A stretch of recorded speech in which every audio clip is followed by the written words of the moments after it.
Pasalamat sa ating Vice Mayor na kami po ay tinulungan sa aming pagsusilisip. Siya po ang nagbigay ng Wall Fund donated by Vice Mayor Artemio Cani Sinunda. Ayan po ang ating Vice Mayor ng Muntinlupa.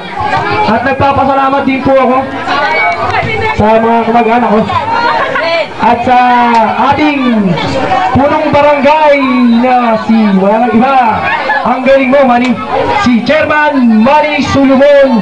Siya po ang nagbigay ng grocery, spoon and fork at plate. Okay, kaya po tayo po itatako na sa ating mabibigat na laro. Ha?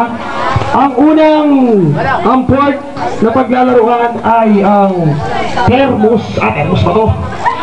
Diesel, sa Tagalog ba? Takure! May wagang takure. Yan.